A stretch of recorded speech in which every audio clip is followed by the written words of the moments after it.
Hello, Pax Christi. I come to you today with my heart in my throat and trusting in your patience with me because I want to speak about the race tensions in our country right now. As a Christian leader, I feel that I should speak in some way. I know that we're confronted with many tensions in our lives today, and this may be a problem that we're just hesitant to look too deeply into our hearts about. I know that even if we are willing to, it's very painful to look into our own hearts. But I ask you to listen with me. I ask you to listen to the end of this video, and I hope that something will speak to your heart. I'm not going to try to speak globally about these issues today. I don't have all the wisdom or answers, and I'm hesitant to speak about an issue that impacts the lives of black people as a white male.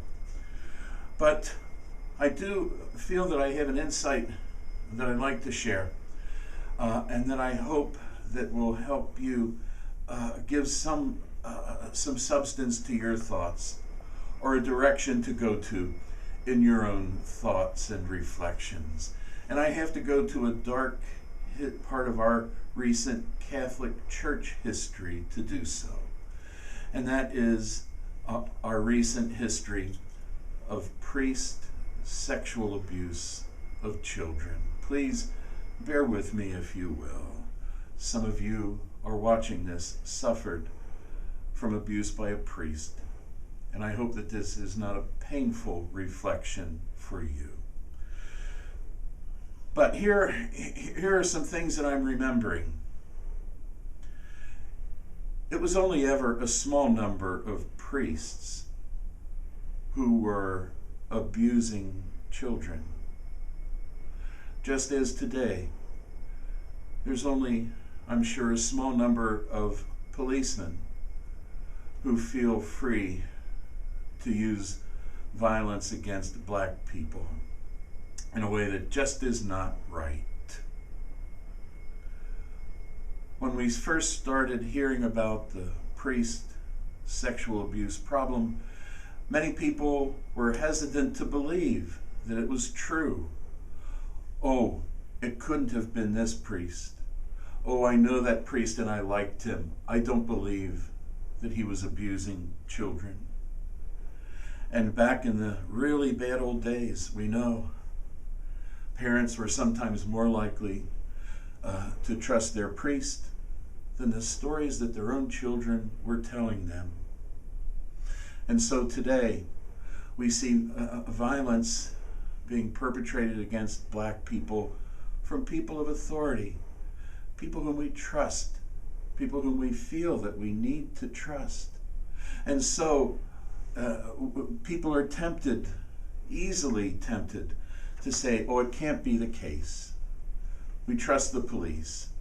They can't be doing these terrible things. Another parallel, and this is really a crucial one. Much to our church's shame, what we've come to understand is far too often the whole hierarchical structure of the church protected not the children, but the priest abusers. They kept the stories covered up. They simply moved the priest to another parish, actually enabling the priest to continue to abuse children. And so today, in far too many cases, there seems to be a system that enables the policemen who are perpetrators of violence against black people, that seems to enable them, that makes excuses for them, that covers up what they're doing, that moves them to a different job or a different precinct and try to solve the problem that way. In the sexual abuse scandal, good people were afraid to speak. And I can think of my own experiences as a young priest. We young priests would sometimes talk together. Does the behavior of Father so-and-so seem strange to you? And yet we would think, surely the bishop must be aware of these strange behaviors, must be looking into it. We would, to my own shame, I can say, we'd hesitate to ask. We'd hesitate to speak. And so there are good people who know that these things are wrong, that the things that a small number of police are doing to black people are wrong. And yet they hesitate to speak. So many people could have been traumatized by one bad priest. And again today, so many people are being truly traumatized by the actions of one or two bad policemen, police officers. Finally, and often very grudgingly, the church's hierarchical system came to realize that they had to submit themselves to voices that were coming from outside the church hierarchy and from the courageous voices that were speaking from within the church hierarchy before this problem really was finally confronted and we could begin to find a solution to the problem. And so today, if there's going to be a reform that does away with police violence against black people, even though it's being perpetrated by a small number of police officers, it's going to take the voices of people outside the system, as well as the voices of courageous people from within the system, to come to a new solution, to come to a greater system of justice for black people. In the church's case, it led to the acceptance of what we call the Dallas Charter. People within the hierarchy, Catholic dioceses, became accountable to a group of lay people who were outside of the hierarchy to show that we were changing our ways and showing that we were using the best practices possible to protect children, not priest perpetrators. You will say, Father, there are a lot of violence going on today from the other side too.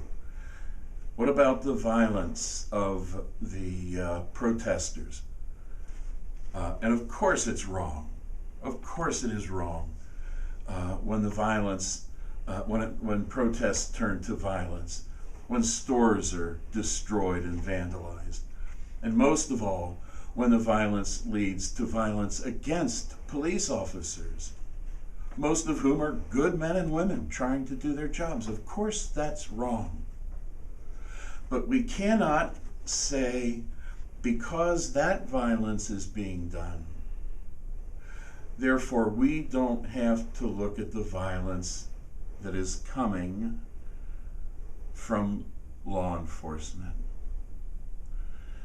We can't speak to the struggles of black people, but we can look at the responsibility that we all have as white people. And we need to look into our own hearts and courageously,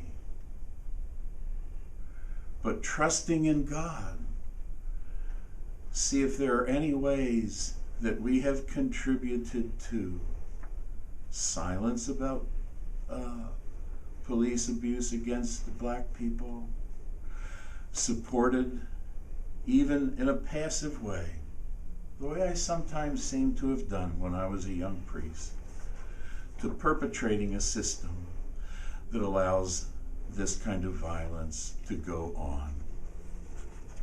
So I hope If you're still with me, I sure thank you for it. I'm already anxious that I've spoken to you as clearly as I could, but I think you see that I'm speaking out of a compassion. I hope that you see that I'm speaking out of a desire for there to be peace for all people. Peace that comes from true justice for all people. So thank you for sticking with me to the end. I thank you for your spirit of holiness and compassion. I'll be glad to hear any of your thoughtful responses or questions or concerns. To continue, it's important to continue this conversation as we examine the society around us and how our own hearts are touched by all of this society around us. So God bless you, God bless our country, and let us all go out to be peace.